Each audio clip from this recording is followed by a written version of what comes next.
ये जो लाठी आप चला रहे हो, ये जैसी सेवा आप कर रहे हो वैसी सेवा आपको भी कभी कभी मिलेगी।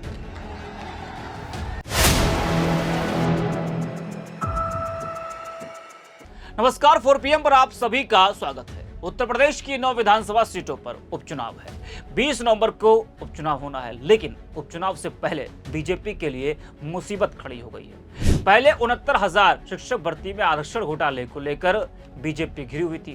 वो तमाम अभ्यर्थियों ने जमकर बीजेपी को इस वक्त घेर रखा है। जी हाँ, और अभी भी वो लोग आंदोलन कर रहे हैं। अब प्रयागराज में हुए छात्रों के प्रदर्शन से योगी सरकार फंसती हुई नजर आ रही है। युवा सड़कों पर उतर चुका है, सरकार के खिलाफ जमकर आक्रोश है। और जिस भी देश का युवा, नौजवान, छात्र सरकार के खिलाफ सड़कों पर उतरा है, उस देश की सरकार को झुकना ही पड़ा है। जी हाँ, आपको बता दें कि प्रयागराज में लोक सेवा आयोग के PCS प्री 2024 और RO-ARO 2023 प्री परीक्षा मामले में यूपी लोक सेवा आयोग के गेट पर धरना करने पहुंचे सैकड़ों छात्रों को पुलिस ने रोक दिया। जानकारी के मुताबिक दोनों परीक्षाओं को 2 दिन कराए जाने को लेकर छात्रों ने जमकर प्रदर्शन किया। छात्रों ने नो नॉर्मलाइजेशन लागू करने की मांग की। आयोग के इस फैसले के खिलाफ छात्रों ने अनिश्चितकालीन धरने का ऐलान भी किया है।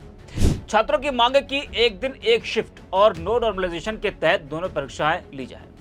अपनी इस मांग के चलते सभी छात्र आयोग के पास चौराहे पर ही धरने पर बैठ गए। अब छात्रों के प्रदर्शन को देखते हुए सपा अध्यक्ष अखिलेश यादव ने बीजेपी सरकार पर जमकर हमला बोला।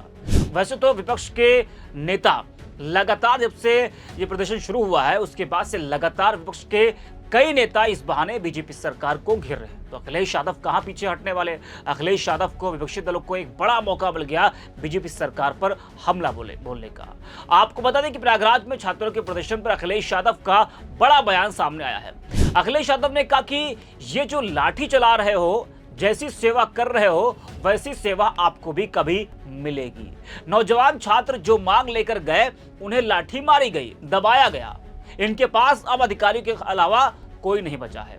जरा सुनिए अखिलेश यादव ने बीजेपी सरकार पर किस तरह से बड़ा हमला बोला है। अखिलेश यादव का यह बयान आपके सामने।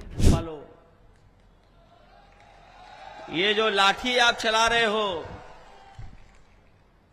ये जैसी सेवा आप कर रहे हो वैसी सेवा आपको भी कभी कभी मिलेगी। अभी इलाहाबाद में सुना है लाठी चल रही है, वहां पर यूपी PSC वाले नौजवान छात्र अपनी मांग को लेकर के गए, उनको लाठी मार दी। लाठी मार करके दबाना चाहते हैं, और इसलिए दबाना चाहते हैं इनके पास कोई नहीं बचा। अधिकारियों के अलावा कोई इनके पास नहीं है, जनता तो है ही नहीं। और अगर जनता इनके साथ होती तो क्या बताओ, बीजेपी के नेता को अपनी वेशभूषा बदलनी पड़ती क्या? अगर इनके पास वोट होता तो बताओ इन्हें वेशभूषा बदलनी पड़ती क्या? सुना है वेशभूषा बदल करके वोट मांग रहे हैं। वीडियो देखे मैंने, करीब से नहीं देखा। तो सुना आपने। तो अखिलेश यादव ने छात्रों के प्रदर्शन को लेकर बीजेपी सरकार पर जमकर बड़ा हमला बोला है। आपको बता दें कि अखिलेश यादव ने मुरादाबाद की कुंदरकी में एक जनसभा को संबोधित कर रहे थे वो, और उस दौरान उन्होंने ये बड़ा बयान दिया। उन्होंने बीजेपी की सरकार की नीतियों पर भी जमकर हमला बोला और पार्टी कार्यकर्ताओं से आगामी उपचुनाव में जीत सुनिश्चित करने के लिए पूरी ताकत से जुटने की अपील की। अखिलेश यादव ने बीजेपी सरकार पर आरोप लगाते हुए कहा कि यह सरकार जनता से किए गए अपने वादों को पूरा करने में विफल रही। उन्होंने प्रदेश में कानून व्यवस्था की स्थिति को लेकर भी चिंता व्यक्त की और कहा कि यह पूरी तरह से खराब हो चुकी है। वहीं कांग्रेस प्रवक्ता सुप्रिया श्रीनित ने भी एक्स पर वीडियो शेयर करते हुए लिखा है कि उत्तर प्रदेश में प्रदर्शन करते बेरोजगार युवाओं पर आज लाठियां बरसाई जा रही हैं और झारखंड में नरेंद्र मोदी पक्की नौकरी का जुमला फेंक रहे हैं।